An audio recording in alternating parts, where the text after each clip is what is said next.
Esto es Subterfuge Radio.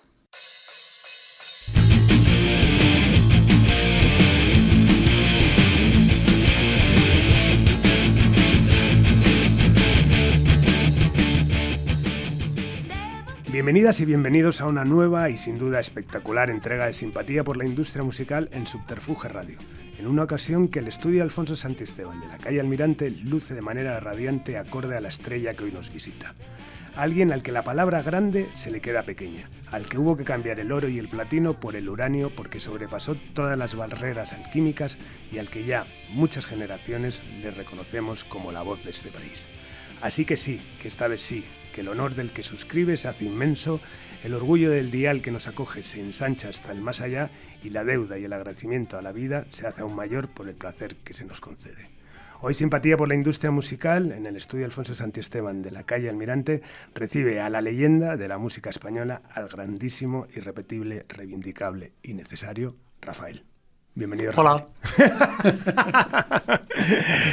Nada, un auténtico ¿Cómo placer. estás? Muy bien, nada, encantadísimo y bueno, es un honor y bueno, aunque hemos hecho un montón de entrevistas, que sepas que bueno, con esto cumplo yo un sueño y bueno, todo el equipo de Subterfuge Radio, teniéndote aquí, que eres, bueno, pues representas tantísimo para la música y al fin y al cabo es nuestro ADN, así que nada, bienvenido, de verdad, muchísimas gracias. Gracias. Bueno, de entrada decía, te he dicho fuera de micrófono que bueno, que entrar en profundidad en tu carrera con ese fantástico documental de Charly Arnaiz y Alberto Ortega, que es Rafaelísimo, ya es casi una butada. Entonces, bueno, pues te voy a hacer una serie de preguntas, una serie de cuestiones y vamos hablando de lo que... A la limón. A la limón, claro que sí. Bueno, una carrera interminable de corredor de fondo, como muchas veces se te ha descrito. ¿Te identificas con esa definición de corredor de fondo? Sí, se podía, sí. Corredor de fondo o cantador de fondo. Cantador de fondo. Sí, bueno, sí, más que nada, bueno, pues... O mejor artista de fondo. Claro, esa no has parado en todos estos años.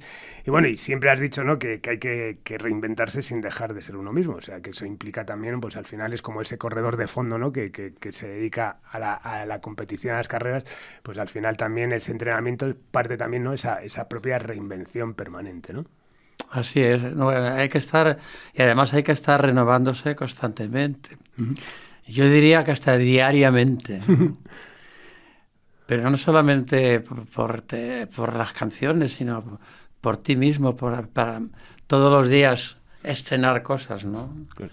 Y cara al público igual. Cada vez que te ven, pues debe de ser una sensación nueva para la gente, aunque te conozca muchísimo. Total, pero es esa reinvención de la que hablas que, bueno, yo por ejemplo desde fuera me genera cierta ansiedad en el sentido de que, claro, tienes que reinventarte, pero a la vez tienes que mantener ese repertorio, claro, que todo el mundo quiere escuchar. No, eso es vital. O sea, la primera cosa que hace falta cuando haces un concierto es que la gente escuche lo que quiere escuchar. Uh-huh. Pero tú tienes que ser lo suficientemente, digamos, listo para ir metiendo canciones nuevas, porque así ellos las van descubriendo. Y entonces al año siguiente las que te piden son las nuevas que tú quieres cantar, ¿no? Hay que estar muy atentos siempre a eso. Siempre al público hay que darle lo que él quiere, claro, pero también enseñarle, mostrarle lo que estás haciendo nuevo. Claro. Porque si no, viene esa frase de siempre hace lo mismo o siempre canta lo mismo. Sí. No. Uh-huh. Canto lo mismo cuando ustedes quieren, pero claro, cuando yo quiero, me escuchan lo nuevo. Uh-huh. Y después elegimos. Bueno, hace poco leí una entrevista con un colega tuyo, con Víctor Manuel, donde él decía que solo salvaría un 10% de su repertorio, ¿no? El tuyo tiene que ser un dolor de cabeza, ¿no? Cada vez que planificas una gira, ¿no? Para hacer esa combinación. Es complicado, porque como te digo, hay que tener en la cabeza eso, que al público hay que darle lo que él quiere. Uh-huh. Y después tienes la obligación de enseñarle lo nuevo que estás haciendo. Uh-huh. Y de eso nuevo, pues a lo mejor pues el 50% pasa, uh-huh, pero hay otro 50% que se queda. Total. Y se va añadiendo. Y luego viene el problema, al cabo de los años, que ¿dónde metes tanto? Claro. Y ya los conciertos se hacen largos y hay que cortar, hay que cortar. No, Olvido Alaska, buena amiga tuya y de esta casa, Sí. lo explica muy bien en el documental, ¿no? Me dice, pero ¿cómo puede quitar esa canción o la otra, ¿no? Y se hace realmente complicado, ¿no? Pues fíjate, yo en eso, es verdad que yo a veces me canso de alguna canción, me canso. Y la quito, y la quito. Así en un arrebato la quito.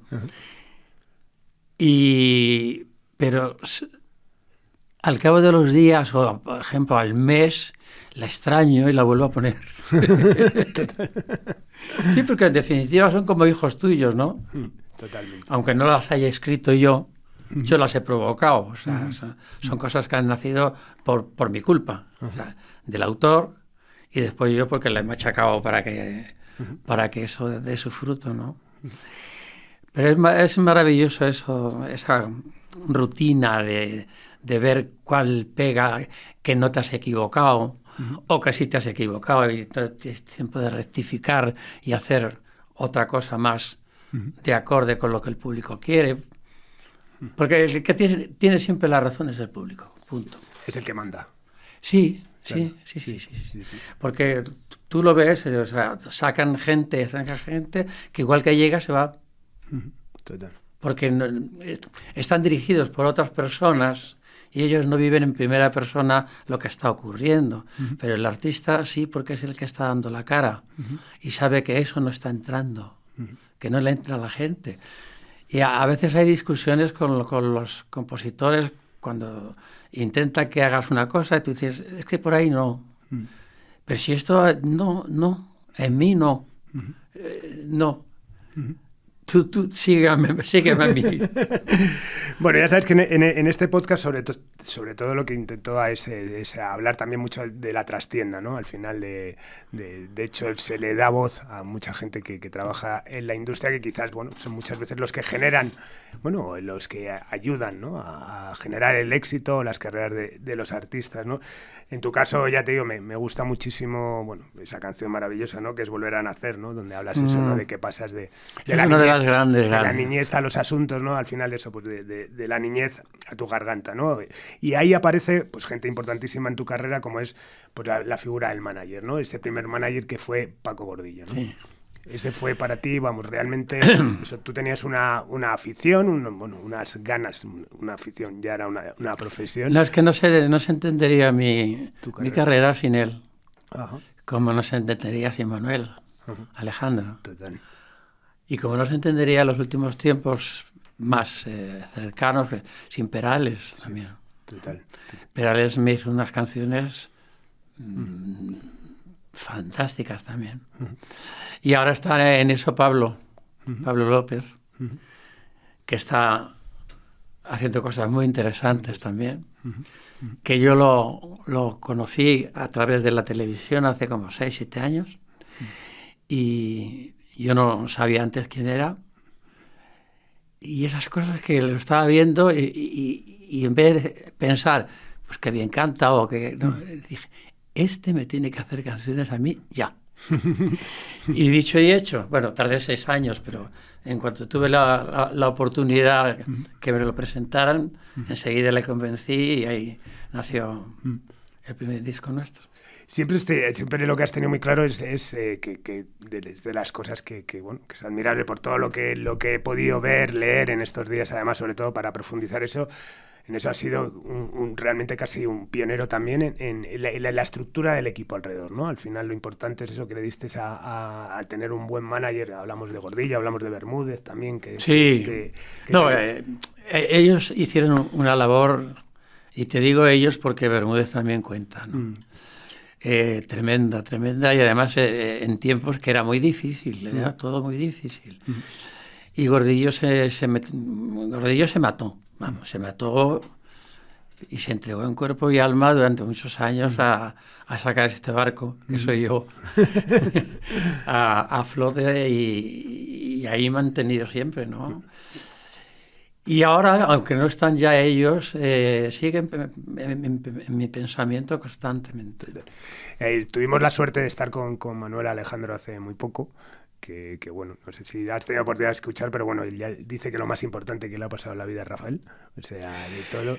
Bueno, que nos pasó a los dos. A los dos, a no, los no, dos. no, por eso me gusta mucho, nos contaba él también lo de esa casa en la calle Maudes, ¿no? Esa especie de 13 Rue del Percebe, ¿no? Donde estabas tú en una planta, Gordillo en otra y él en otra. Sí, ¿no? Gordillo vivía en el primero, yo en el segundo y él, creo que era el 7, el último.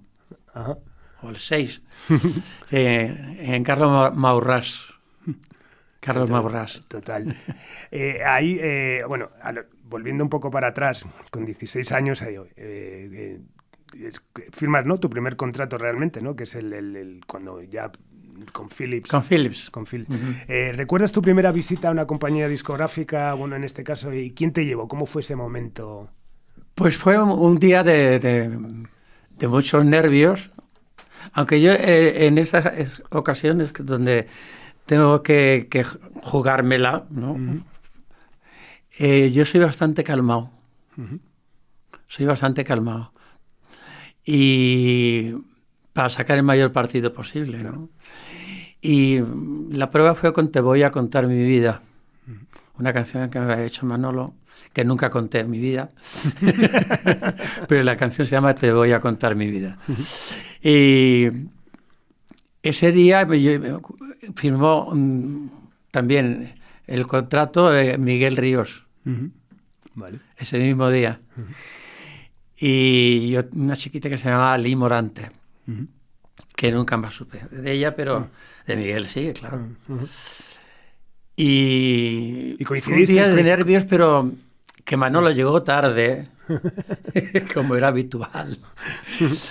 Y yo recuerdo al oírme la voz grabada, uh-huh, que era la primera vez que yo me oía grabado, claro, sentí una cosa muy extraña, que me dice, ese soy yo. Como que no me reconocía, o sea, uh-huh, porque a mí la voz no me suena como la gente lo oye, uh-huh, a mí me suena por dentro, claro. Claro. Y es otra, uh-huh, diferente. Totalmente, claro, tiene que impresionar, y me imagino en ese momento además, bueno, impresionar ese primer momento que te escuchas, ¿no? Sí, pero fíjate que qué curioso, el poder de Rafael del escenario, yo tengo el subconsciente de cómo suena mi voz, uh-huh, cantando, uh-huh, no hablando, vale, sino cantando. Uh-huh. Es curioso, uh-huh, claro, lo importante para mí es cuando canto. Claro, claro. Y lo tengo aquí en el cerebro metido y si no me suena eso es que no estoy en el escenario cantando. Yo ahora mismo estoy hablando y estoy diciendo, qué voz más extraña, ¿no? Bueno, en 1962 ganas los 3 primeros premios del Festival Internacional de la Canción de Benidorm, en un momento que los festivales, bueno, principalmente el festival era el Festival de Benidorm y era el gran escaparate, ¿no? Para... Sí, lo que pasa es que viéndolo ahora, entonces ni se televisaba, claro, ni asomo, ni por asomo, vamos. Entonces, claro, la repercusión era pequeña. Uh-huh. Y luego yo tuve que defender eso durante un año entero en una gira por España, ¿no? Uh-huh. Pero, bueno, yo todas las cosas que me han ido pasando, pues siempre ha sido un escaloncito que he ido subiendo, uh-huh, o por lo menos estabilizándome, uh-huh, y para mi tranquilidad y la de los míos, y siguiendo siempre una carrera sin concesiones, uh-huh, extrañas, sino haciendo siempre lo que yo he querido hacer. Nunca me he visto obligado a hacer cosas que no haya querido hacer. Y eso está muy bien porque es muy saludable. Totalmente. No tener que echarle la culpa a nadie de nada. O sea, la culpa es mía. Totalmente. De todo, de lo bueno y de lo malo. Bueno, después de ese paso por Philips hay un breve paso por la compañía. ¿Sabes que cuando... Sí, que lo de Philips tiene su... Sí. Yo en ese año fui comprado y vendido como si fuera, sí, como si fuera un futbolista de esto de primera en la actualidad. Sí. Philips, de ahí pasé a Barclay. La compañía Alain Milon. Sí, francesa. Empecé a cantar en francés. Uh-huh. De Barclay, que estaba en ese momento en México, Tomás Muñoz creyó que yo era francés por la PH Ajá. de mi nombre, que viene de Philips también, Ujú. y mandó que hicieran las gestiones pertinentes y me compraran, ¿no? O me cambiaran lo que fuera. Y firmé con Hispavox, entonces. Después, ahí, eso fue como, parecía un futbolista, pum, pum. Cada disco era de una casa de discos diferente. Hasta que llegué a la edad adulta de Hispavox, que eso sí duró mucho tiempo, muchos años. Y que me imagino que ibas mucho, ironías ahora de la vida, bueno, tu compañía es Universal, que está en el mismo sitio donde trabaja además tu hijo Manuel, buen amigo de esta casa. Así es. Y bueno, me imagino que ya todo ha cambiado muchísimo, pero ¿te asaltan recuerdos cuando todavía vas a Torrelaguna? ¿Cómo no me vas a saltar recuerdos? Si es que yo he pasado por todas las modas y todas las pruebas, a veces por haber. Yo cuando empecé, los estudios eran inmensos. Ajá. Y yo no, los arregladores usaban unas orquestas impresionantes. Yo grabé con Frank Purcell, por ejemplo, en París, y es que había 100 de orquesta. Era un espectáculo ver las grabaciones. Y eso se fue acortando, y de pronto me veo en una habitación con la orquesta grabada en el oído, y yo decía, lo que éramos y lo que somos al final. Sí, porque ha sido una profesión que se ha ido achicando Claro. con los discos, ¿no? Sí. Y yo tengo, una anécdota. Cuando me dieron el primer disco de 45 mío, que era Si las apariencias engañan, creo, en el 90, y me lo presentó Tomás como el gran invento, ¿no? Mira, y yo me lo quedo mirando y esas cosas, como los perros cuando desconfían digo, miro, sí, ya estoy viendo. Esto se copia. No. Digo, ¿cómo que no se copia? Hombre, nadie lo va a copiar. Que nadie lo va a copiar. Y ahí empezó la decadencia total de la música. Ahí. Bueno, volviendo al repertorio que hablábamos al principio, bueno, siempre, bueno, sé que ese repertorio, ese directo para ti siempre ha sido vital, ¿no? Y ya con 22 años ofreciste un concierto en el Teatro La Zarzuela de 3 horas, o sea, que realmente era todo tu repertorio, canciones nuevas, tal, que creo que además ya ha marcado un poco lo de la duración. Mucha canción latinoamericana también, porque me prestó Los Gemelos, dúo de Los Gemelos, María Dolores Pradera. Y entonces lo hice en 3 partes, ¿no? Y una de las partes era a guitarras. Y ahí metí descubrí lo que me gusta a mí, la canción latinoamericana, y lo bien que me queda, ¿no? Y lo bien que puedo expresarme, ¿no? Y de ahí en el futuro salieron varios discos que yo hice de canciones latinoamericanas, y grabado todo lo de no sé, Chabela Vargas, de Chabuca Granda, de Violeta Parra, todo eso lo he grabado todo. Bueno, un concierto además que bueno, que lo explicas muy bien en el documental, eso que casi, bueno, ya habías grabado cosas, ya habías hecho Benidorm, pero realmente era un reto, ¿no? Hacer un teatro como el Teatro de la Zarzuela. Sí, era el reto. El reto que yo he tenido en mi vida fue ese. Sí. Lo demás siempre ha sido más fácil. Sí. Aunque sí he de ser sincero, y lo voy a ser porque no tengo por qué vender una pescadilla que no existe. Yo ese día que me la jugué, la gané para siempre. O sea, todo lo demás después ha sido mucho más fácil. Porque si ya el público me situó, me colocó en donde me colocó hasta hoy. Y se convirtió en tu sitio fetiche, además, el Teatro de la Zarzuela, no sé. Bueno, yo me comporté con ellos como yo quería, ellos me vieron como yo soy, cómo canto, cómo interpreto las canciones, cómo me voy, cómo vengo, la mise en scène, ¿no? Total. Y bueno, y así me lo pusieron muy fácil. Volviendo a los festivales también, tienes el honor, bueno, eso, de haber ido a Eurovisión 2 años seguidos, ¿no? Cuando Eurovisión era en 2 ediciones, ¿no? Al Festival de Eurovisión. Eurovisión, el 66 y 67. Claro. ¿Y cómo surgió la opción de ir 2 años seguidos? Porque ese era el gran... Bueno, porque lo de Yo soy aquel fue la locura. Claro. Fue la locura.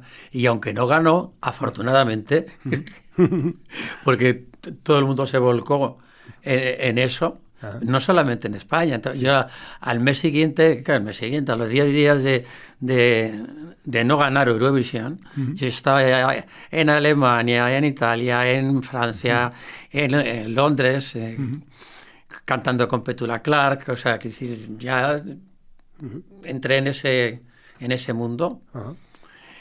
Y a los 10 días entonces, pues es lógico que repitiera televisión otra vez. Claro, fue la fórmula, claro. Sí. Bueno, volviendo también aquí a la arquitectura un poco del negocio, bueno, ha sido pionero en un montón de cosas, pero también... Luego quisieron que volviera a repetir, cuando yo ya no podía, porque yo estaba en ese momento ya en el Olimpia, y es cuando se ganó. Vale, que es el año de Maciel, ¿no? Bueno, se hablaba eso, ¿no? De esa arquitectura del negocio que te ha hecho, bueno, pues que se te reconozca como el pionero en muchísimas cosas, ¿no? Y me interesa muchísimo, por ejemplo, el aspecto del marketing, ¿no? Me encanta, por ejemplo, esa historia que te inventaste de la voz de humo, ¿no? Eso es una crítica que me hicieron. Creo que fue en Barquería, pero no... Sí. Pero no estoy seguro, pero fue en ese tiempo. Después de un concierto escribió eso. Rafael es la voz de humo de una hoguera que empieza a arder. Precioso. Y no se equivocó nada. Maravilloso. O ese disco de villancicos, ¿no? Que en su momento también, pionero absoluto, ¿no? Con ese éxito además que fue El Tamborilero, ¿no?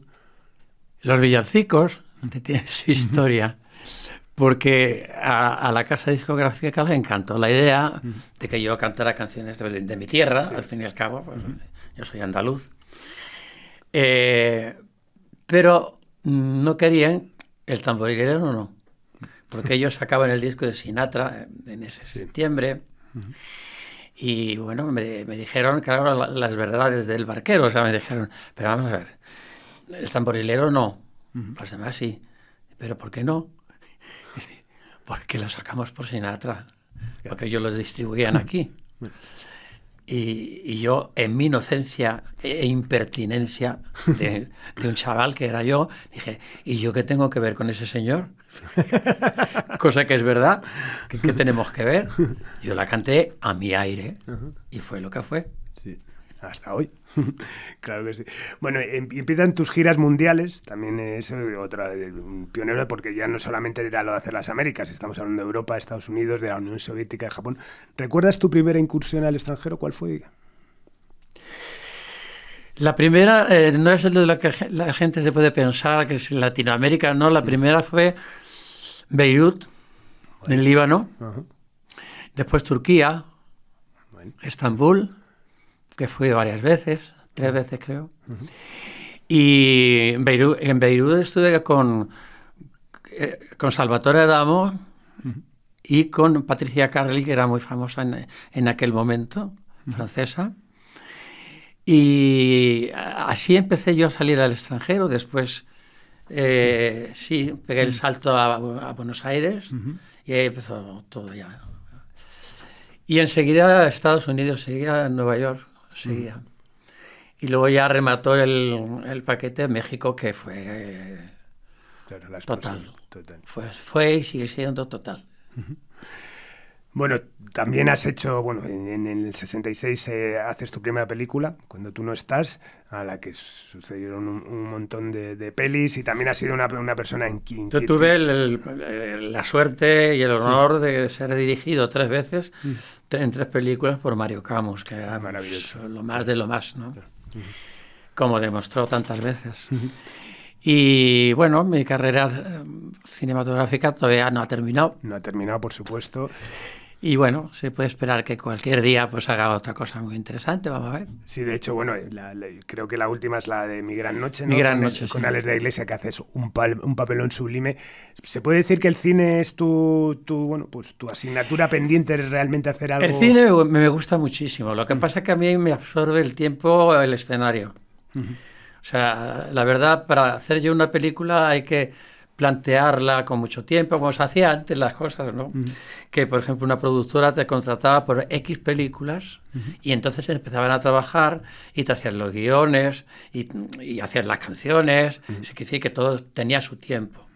Pero ahora están más preocupados en conseguir el dinero a través de un banco para poder producir. Entonces, cuando tienen esa parte terminada, entonces piensan en lo artístico y normalmente yo ya estoy contratado, ya estoy en gira, entonces es complicado hasta conseguir para hacer Mi Gran Noche fue un gran problema conseguir el tiempo. Claro. Se pudo hacer, pero fue el problema el tiempo. Porque claro, te lo dicen, ¿puedes empezar el mes que viene una película? Pues es que el mes que viene yo estoy... Vaya hasta saber dónde. Pero bueno, sí, siempre que puedo yo haré siempre cine porque tengo muy bonitos recuerdos. Y he hecho unas películas muy... No te voy a decir que se llevaran un Oscar, pero en fin, son películas muy para ver y para escuchar buena música. Sí. Aparte, bueno, que hay un espectro también de temáticas, o sea, que no es que digas, no es que son como canciones, películas hechas para el lucimiento de tu voz, que es evidente que es para tal, sino que, o sea, hay mucho cine, No, pero yo al cine, por ejemplo, le debo mi entrada en Rusia. O sea, eso es el cine. Claro. Porque la película mía, Digan lo que digan, fue tal cosa allí, tal trayazo, que la doblaron al ruso. Y me hicieron ir.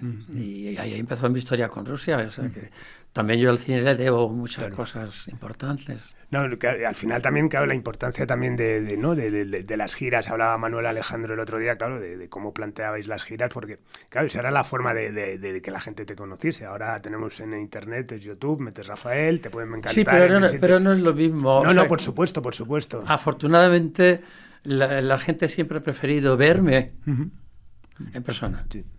Y eso es una suerte tremenda, porque normalmente de un cantante se suelen, por lo menos antes, comprarlo por el disco, ¿no? Claro. El disco, por la canción, tal canción que suena. Pero a mí lo que querían era verme en persona y eso para mí era un handicap a mi favor muy grande. Claro. Sí, pero que requiere también un sacrificio, ¿no? Me imagino que cada vez que vas ampliando el público y tal, pero has hecho un trabajo. Pero aquí hay la suerte de que a mí me entusiasma el escenario, me gusta muchísimo, es lo que más me gusta. Y a mí el contacto mío diario con el público es lo que me pone, porque yo soy artista de escena, siempre lo he sido. Y lo demás es un poquito, bueno, además. Lo más, para mí grabar, pues es, ya no sé qué grabar, ya no sé qué, porque no me gusta repetirme, no me gusta. No. Entonces trato de que eso ha sido muy bueno para mí también, porque he tenido la oportunidad de tocar muchos palos, decimos los flamencos, tocar muchos palos. En fin, que esta profesión lo que tiene es que es muy apasionante. Sí. Y si te gusta, más. Bueno, hablabas de eso, además de investigar, y eso, has investigado también en el cancionero latinoamericano, además que te ha servido para que sea, bueno, canciones como Sandunga o como Llorona, ¿no? Al final, en temas que fueron exitazos en México. Siguiendo esa expansión internacional, que bueno, hay que ver el documental, esos momentazos, eso como el programa de Ed Sullivan, o sea, momentos increíbles, o ese Madison Square Garden desolado. Eso suena, no me digas tú. Buenísimo. ¿Cómo? ¿Está desolado? Sold out. Fantástico. Bueno, y el 3 de octubre de 1967 actúas en el Teatro Olimpia, 35 canciones en casi 3 horas de recital. Me imagino que el Olimpia imponía de manera especial, no era el momento que era quizás el sitio más importante, sí, ¿no? Para sí, actuar. sí. Además, sobre todo porque hay una historia importante, pues allí trabajaba Piaf. Piaf es el personaje de mi vida, ¿no? Y que yo estuve anunciado con ella en Valencia, en las fallas de Valencia, y es cuando ella se puso enferma, y me mandaron a Juliette Greco a sustituirla, y también es muy buena, pero vamos, no era lo mismo. Y yo tenía la espina esa de Piaf, la Olimpia de Piaf, y murió. Y cuando yo entré en el Olimpia la primera vez, en el camerino, o sea, cuando Bruno Cocatrix, que era el empresario, dice, voilà, aquí se vestía Madame Piaf, a mí casi me da un ataque, un infarto. Sí, fue un sueño cumplido y que luego he repetido, pero la primera vez fue impactante para mí. Sitios importantes como, por ejemplo, también el patio de México, que es un país... Sí, son lugares que se quedan para la historia, o sea, para mí, pequeña historia, ¿no? Sí. Son sitios, también el Madison Square Garden, también el Radio City, mucho el Carnegie Hall, aquí, mucho el Palacio de la Música de Madrid. Qué bueno. Hablo de México también porque, bueno, yo que suelo ir de vez en cuando ahí, bueno, por historias de nuestra compañía, es increíble, de verdad, Rafael, todo el mundo me pregunta por ti. O sea, es que te puedes juntar a hablar con el mayor rockero del mundo, acabas hablando de Rafael, o sea, es absolutamente... Bueno, es que te estoy durando mucho tiempo. No. No, hombre, sí que es verdad que, bueno... En muchos casos, bueno, yo hablo en mi caso personal, por ejemplo, para mi madre eras, vamos, o sea, lo más, ¿no? Y para mí eres lo más, por lo cual yo creo que también es una cuestión de por ahí anda mi hijo también, que está más nervioso que yo, que viniese hoy aquí, entonces por eso creo que es eso, ¿no? Bueno, pues en Rafael es para toda esa gente que tú estás nombrando. Total. De ahí, yo creo que el mayor... acontecimiento para mí de mi vida artística es haberme dado cuenta de que cuando salgo a cantar al escenario estoy cantando para 5 generaciones. Totalmente. Sí, sí. Manda narices. Claro. O sea, es que no, porque normalmente yo es que me acuerdo de las épocas de cantantes. Me remonto a Carlos Gardel, la época de Gardel, la época de Infante, de Pedro Infante, la época ¿me entiendes? De Sinatra, la época de... Pero es que la mía es todos esos años más los míos. Claro. Y sigo. Es el darme cuenta de esa cosa, que no hace mucho que empecé a darme cuenta, de que había gente muy joven y gente muy mayor. Y decía, pero bueno, ¿cómo es posible que se reúnan bajo el mismo artista, o sea, bajo la misma voz? Pues sí, puede ser, es posible. Hombre, aparte de todo el legado que tienes, que es innegable, es también esa capacidad que has tenido además también para que Rafael exista, bueno, me imagino en periodos más o menos... Yo no hago nada especial para conseguir eso. Eso se produce solo. No, por supuesto. Esas cosas no se pueden inventar porque no saldrían. Yo he intentado inculcarle mi forma de trabajar a mucha gente que me lo ha pedido. Dime tú cómo harías esto. Yo se lo he dicho, pero luego no resulta. Claro. Porque claro, es que a mí me sale del corazón. Es diferente. No es una cosa aprendida. Yo no he aprendido de nadie. Y eso Manuel Alejandro es testigo y está ahí. Rafael nació así, solo. Sí. Lo que pasa es que tuve la inmensa suerte de encontrar una persona que empezó a hacerme las cosas a medida. En un cumpleaños mío, que se hizo un libro y firmaron mis amigos, tal, firmó mi sastre, Cristóbal, que se llamaba Cristóbal, que en paz descanse, tu sastre. Y en la siguiente hoja firmó Manuel Alejandro, pero tú otro sastre. Exactamente. O sea, Manolo ha tenido siempre la buena vista de hacerme unos zapatos a la medida, sin darme yo cuenta siquiera. Y además es que él hacía las cosas anticipadas. Volveré a nacer lo hizo mucho antes de que pasara todo lo que pasó, de que pasara que yo volviera a nacer, de verdad, de mi trasplante y todas estas cosas. Mucho antes, parece que iba marcándome la vida antes. Qué bueno. Bueno, en plena, hablaba también eso de todas las generaciones que arrastras, y que también, claro, es una carrera muy larga, que la que has tenido que convivir también eso, pues lo hablaba, ¿no? Hablaba, iba a decir de altibajos, pero yo creo que es de las carreras más sólidas que hay, pero por supuesto todo el mundo tiene tal. Vivir, por ejemplo, la eclosión, ¿no? De repente en el 80, ¿no? La movida, el tal, no sé qué, todo tal, que casi se toma como casi una batalla contra, digamos, la canción más tradicional, pero sin embargo tú sales de ahí incluso beneficiado. Es que no salí. O sea, yo me quedé en mi puesto. Total. Y ahí está. Sí. Y pues, ocurrió todo lo que ocurrió y estaba yo ahí. Total. y fui a festivales de esos y vamos, uno más. Sí. Las modas me han pasado rozando, claro, pero no hiriéndome, aportándome cosas. Claro. Porque yo de todo aprendo. Claro. Yo de todo. Y de todo aprendo. Sobre todo lo que no se debe hacer. Yo soy muy crítico y entonces yo voy a los sitios y estoy viendo lo que no se puede hacer. Porque lo que está bien hecho, pues ya está. Ya está hecho. Está ahí, ¿no? Pero estoy oyendo o viendo y estoy diciendo, eso no se puede hacer. O sea, tú no hagas eso. Bueno, porque las cosas bien hechas es lo que está bien. Sí.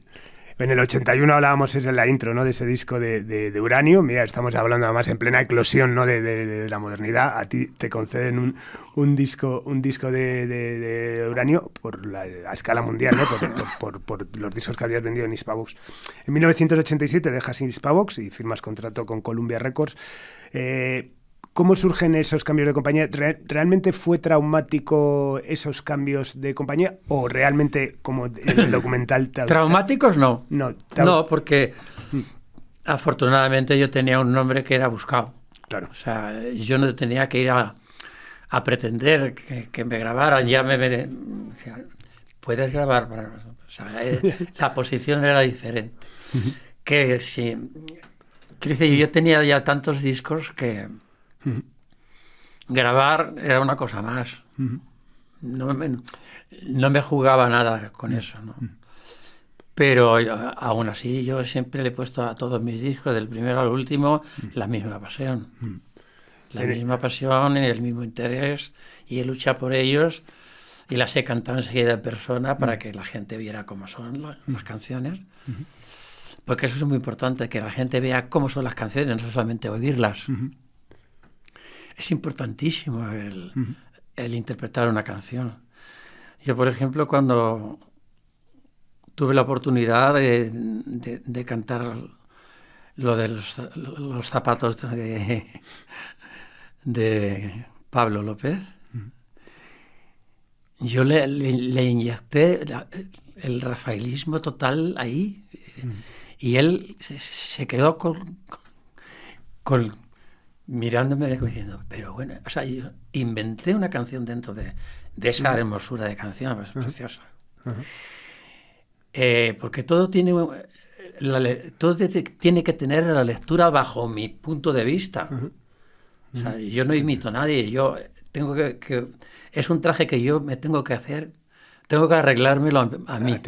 Pero es que lo arreglo en el momento, sale en el momento, no tengo que pensarlo. Qué bueno. Él se puso a tocar y empecé a cantar y él me miraba como diciendo, ¿qué dices? ¿Qué haces? Y voy transformando la cosa. Qué bueno. Volviendo a tus relaciones o con las compañías, eso, por cerrar ese ciclo, en el documental te autodenominas como artista independiente, lo cual al que dirige una compañía independiente le hace mucha ilusión. ¿Se puede decir en ese caso que tú has utilizado, en el buen sentido de la palabra, a las compañías y no las compañías te han utilizado a ti, como se habla, ¿no? En muchos casos artistas? ¿Que si yo la qué? Que si has utilizado tú las compañías, es decir, que bueno, habla de esos cambios traumáticos, no, o sea, simplemente... O sea, no, trauma yo de ninguno. Por eso, que es generar distintos equipos todo en los cambios. Ha sido muy amigablemente hecho y ellos me piden que yo grabe y yo lo hago encantado. El problema para mí es que grabo. Claro. Ahora, afortunadamente, pues está componiendo cosas que me interesan, Pablo, pero yo estoy abierto a todo el mundo. Abierto a todo el mundo y siempre, bueno, pues al final eso, pues a la vanguardia de todo, ¿no? En el 99, cuando hay una cierta bajada de tickets, le das la vuelta a todo, ¿no? Y grabas ese el otro día vino a casa mi hijo, Manuel, y dije, Manuel, voy a grabar. Ah, bueno, ¿qué quieres grabar? ¿Qué piensas grabar? Y entonces le manifesté mis inquietudes de qué es lo que quiero grabar. Tomo nota y espero noticias. Vale, pues hablamos eso en el 92, ¿no? Del escándalo, que al final se ha convertido además en un referente. Bueno, el escándalo surgió de una apuesta entre Olga Guillot y no sé quién más en Miami. Y bueno, estaba Willy Chirino, por supuesto, y era un espectáculo mío, y estaban comentando de cómo estaba yo, y de voz, y tal. Dice, canta, Willy Chirino, dice, canta lo que le echen. Dice, bueno, rapear no creo. Y entonces Willy Chirino dice, que no, y me hizo escándalo. Exacto, y con rap incluido. Sí, claro. Maravilloso. No, por eso, hablando siempre de esa cierta capacidad de reactivación de la carrera, ¿no? Hablábamos también eso, en un momento dado, decides también, en el año 2000, ¿no? Protagonizar una obra de teatro. Y encima, no querías teatro, toma 2 tazas, ¿no? Dr. Jekyll. Dr. Jekyll y Mr. Hyde, estás durante 7 meses. ¿Cómo era subirse cada día, hacer encima pues 2 papeles? ¿Cómo recuerdas ese momento? Fue muy duro porque yo estaba ya malo ahí. Estaba malo. Pero fue una experiencia inolvidable. O sea, para mí es lo más importante que yo he hecho. O sea, es de una profundidad tremenda. O sea, yo viví unos días, además el director, Luis Ramírez, cada día me escribió una carta cada día después de terminar, diciéndome todo lo que había hecho en la función ese día, porque yo estás todos los días innovando, todos los días. Fue como un estudio psicológico tremendo. Yo tenía una presión muy grande. Fue un acierto hacerlo, creo. Aunque no era el momento para mí, porque yo estaba malísimo. Claro. Y bueno, afortunadamente todo salió bien al final. Claro que sí, todo salió bien. Al final volveré a nacer, se cumplió también.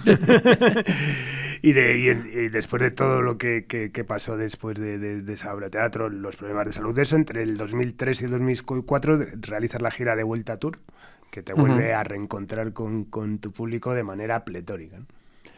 Así es. Bueno, mi conexión con el público es permanente y ellos saben que... Amigo, ahora que te preguntas cuándo se retira y esas cosas, ya he tenido que decirles claramente que yo no me voy a retirarme. Claro. Soy consciente de que algún día me tendré que quedar en casa, pero ese día todavía está lejano. Pero retirarme no. Yo moriré siendo quien soy. Retirarme no. Claro. Me parece muy bien porque este no es un oficio. Eso de, bueno, ya como no puedo pensar, pues ya no. Yo cantaré mientras tenga voz. Mientras mi voz funcione, cantaré. Qué bueno. Bueno, en el 2011 grabas un disco donde recoges rancheras, tangos, boleros, que te llevo en el corazón. Tangos y boleros. Sí. ¿Cuánto de importante ha sido Latinoamérica para ti, su canción? Importantísima. Vital. Vital. A nivel del público. Ahora voy para allá otra vez. Sí, empiezo la gira por Chile, Argentina y Perú, pero son los primeros países. Es vital para mí. Mi visita anual, igual que visito España y otros países, no puede faltar. O sea, no puede faltar, porque son parte de mí. O sea, yo llegué en un momento que quiero pensar que les hacía falta un Rafael, porque no tenían de eso, tenían de otras cosas, pero no de eso. Y me quedé para siempre, para siempre. O sea, tú cuando planificas un lanzamiento sabes que... Está planificado todas las ciudades de España que yo quiero hacer, y todas las que quiero hacer de América, y todo lo que quiero hacer. Claro. Y todo se va cumpliendo. Y eso lo importantísimo, bueno, que al final es tener un buen equipo detrás, ¿no? Afortunadamente ahora tienes un equipazo que es RLM, gracias a Pablo Noguera, además, que está aquí presente. Y al otro día, hablando con Rosa Lagarrigue en una cosa de Spotify, decía que lo difícil también ahora que también quieres hacer las giras, ¿no? La cantidad de trajes a medidas que tienes que hacer, pues para combinar aviones, llegadas, tal. Lo importante de eso, ¿no? En este caso, tener ahora mismo pues una oficina como es RLM, tener también a Universal. Es muy importante porque es complicado. Claro. Es complicado hacer casar todas las cosas, y más ahora que yo no quiero faltar mucho de casa, de España. Entonces, pues las giras mías fuera tienen que ser mucho más cortas, muchas veces, pero más corto todo, más corto, para que yo pueda ir y venir. Claro. Totalmente. Complicado. Sí, complicado, bueno, pues claro, hablamos de eso, hablamos de México, hablamos de Colombia, bueno, y luego pues eso, también como en esa continua reinvención, de repente en el 2018 lanzas Resinfónico, ¿no? Que es ya darle una vuelta atada con eso, pues con una orquesta, o sea, que es realmente darle encima otra pirueta a tu repertorio, ¿no? O sea, me parece absolutamente fascinante. Sigues eso, ya no solamente hablamos de Latinoamérica, sino lo que hablabas antes al principio de tus primeros conciertos en Beirut, ves que eso no sabía, o de Turquía, de Estambul. Sigues haciéndolo. Ahora vas a París, has estado en Londres, has hecho San Petersburgo, has hecho Moscú, lo cual es absolutamente admirable. Volviendo al documental, te quería hacer una pregunta. Hay un montón de imágenes grabadas como de manera casera, tal, que yo creo que es de las cosas que encima dan mucho valor. ¿Solías ir con una cámara? O sea, ¿sabías que ibas a ¿Pero de cosas antiguas? Sí, de cosas antiguas, de repente por tu primera gira, tal. No, o sea, como cosas domésticas en el hotel, cosas tal. domésticas grabadas por el que después es director, que es mi hijo Jacobo. Jacobo, también buen amigo. Sí. Él tiene muchísimo material mío, muchísimo. Sí, de hecho es un documental. De toda la familia, vamos. Sí, pero bueno, que salen eso, incluso eso de conciertos, de giras, tal, y dices, joder, qué maravilla, ¿no? Bueno, otra de las cosas también, volviendo al documental, es eso, pues que ya has hecho yo creo una pincelada, ¿no? Es la reflexión sobre la soledad, ¿no? El asumir el éxito cada noche, ¿no? En la habitación de un hotel, el estrés, todo lo que se ve desde fuera, y piensas...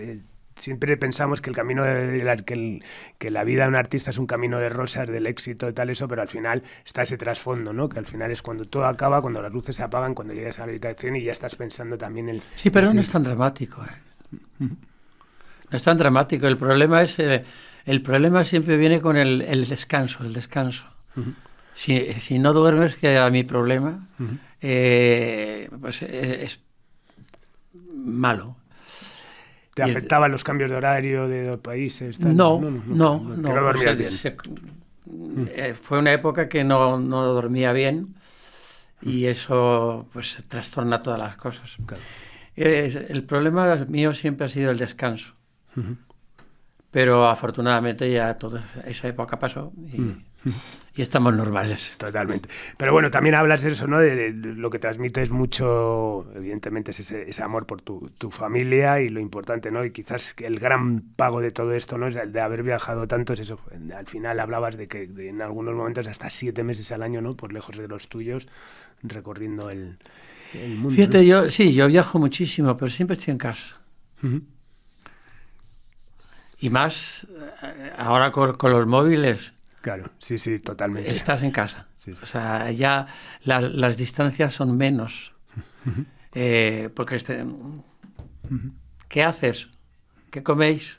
O sea, estás en casa. Pues yo estoy comiendo tal cosa y vosotros estás en casa. Sí.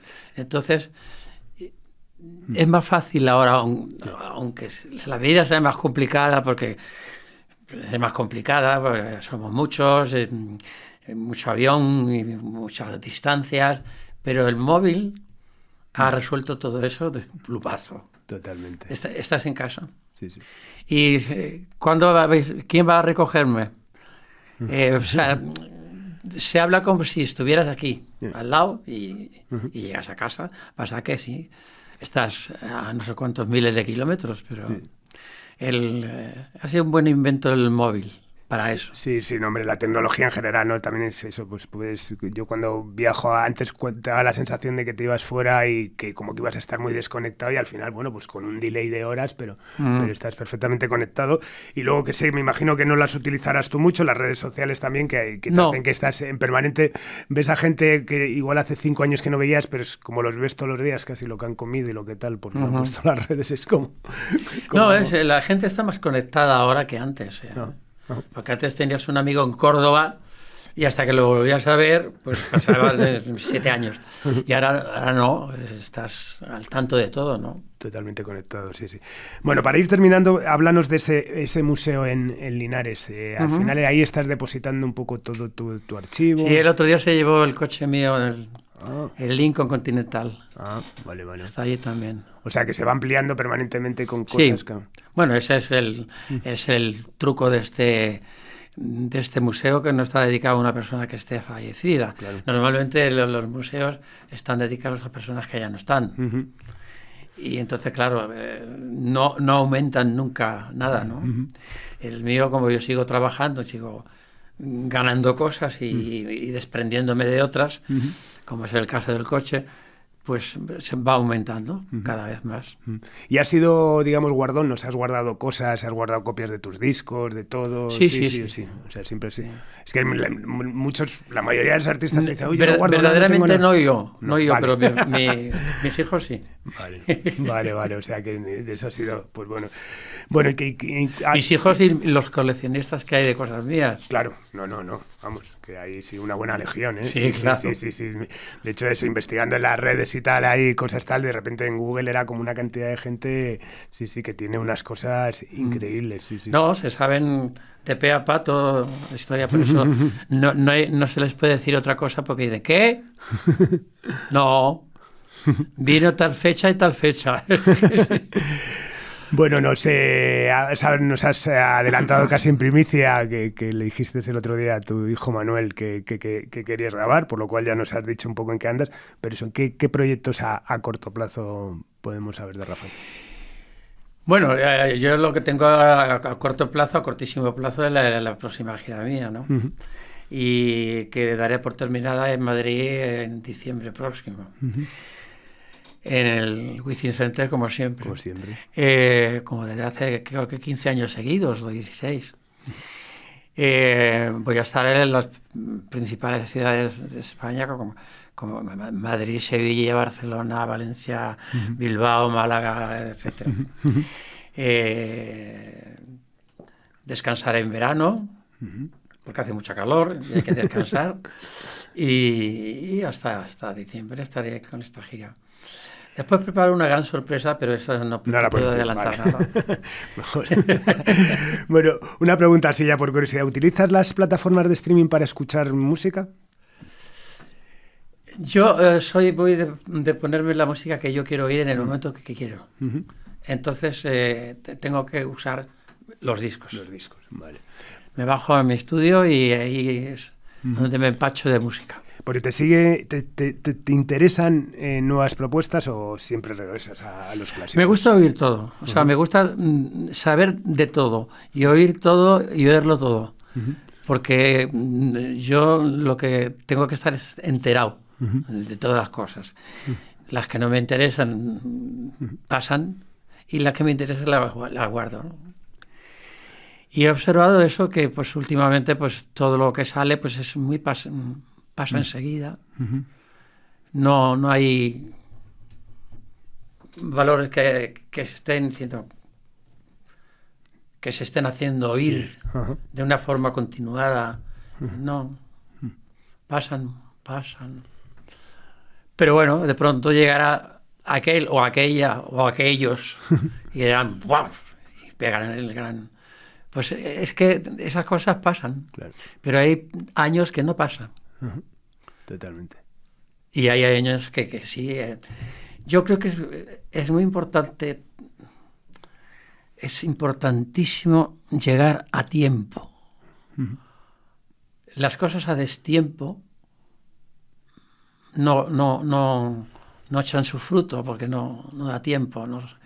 Pero yo creo que en la época que yo salí, y salieron otros también, no solamente yo, fue el momento. Y hubo una cantidad de artistas fantásticos, que fue la época, pues eso, de los 60, los 70, ahí salió todo lo que después iba a partir el bacalao. Sí, y siguen partiéndolo. Sí, no, hombre, es muy significativo, ¿no? Hablabas antes que el día que tú fichas también a Miguel Ríos, joder. O sea, sí, Miguel firmó el mismo día que yo, y ahí está Miguel. Totalmente. Dando guerra todavía. Sí, también tuvimos la oportunidad de tenerla aquí, fue maravilloso.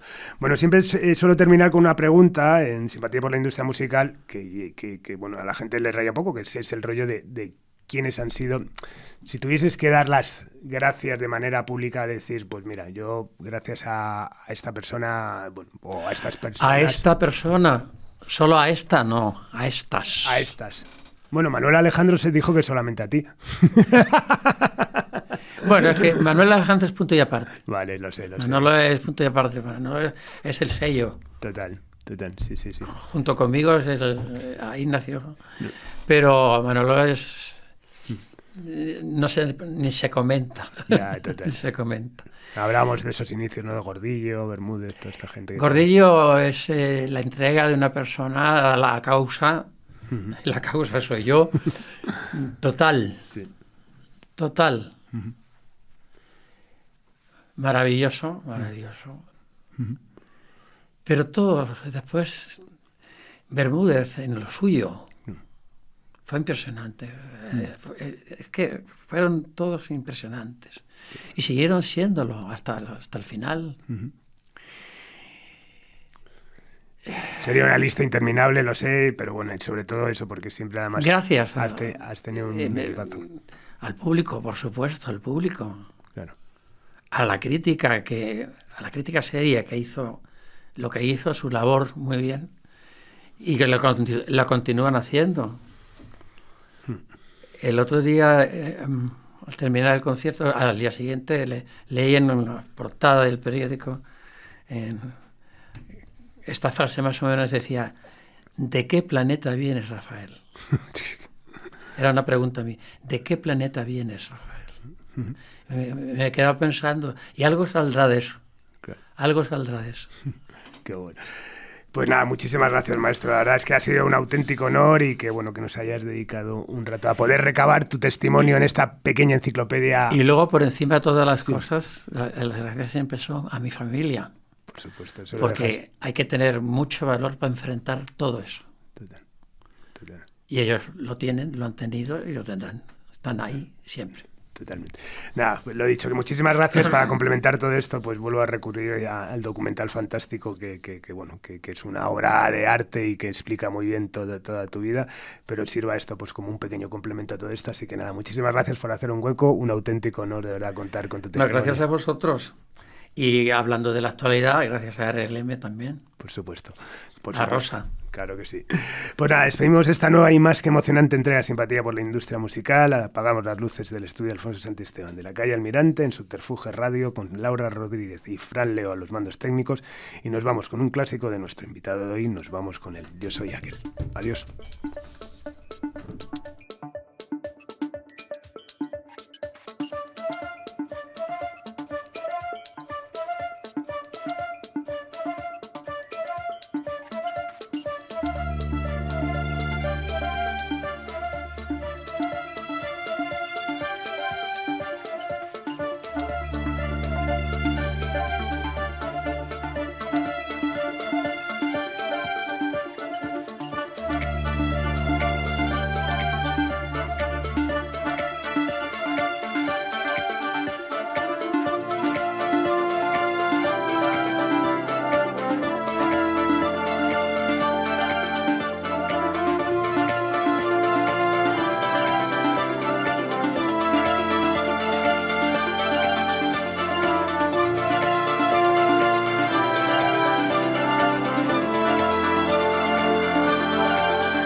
Yo soy aquel que cada noche te persigue. Yo soy aquel que por quererte ya no vive. El que te espera, el que te sueña, el que quisiera ser dueño de tu amor, de tu amor. Yo soy aquel que por tenerte da la vida. Yo soy aquel que estando lejos no te olvida. El que te espera, el que te sueña, aquel que reza cada noche por tu amor. Y estoy aquí, aquí para quererte. Estoy aquí, aquí para adorarte. Yo estoy aquí, aquí para decirte que como yo nadie te amó.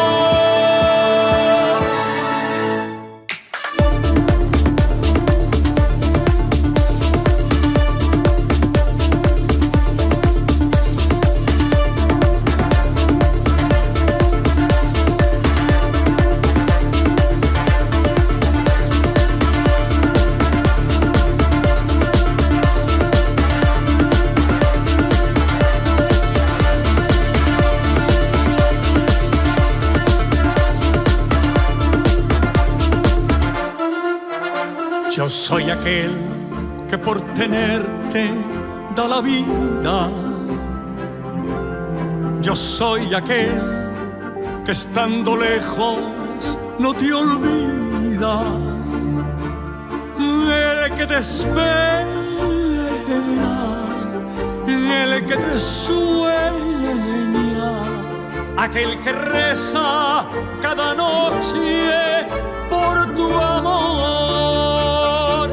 Y estoy aquí, aquí para quererte.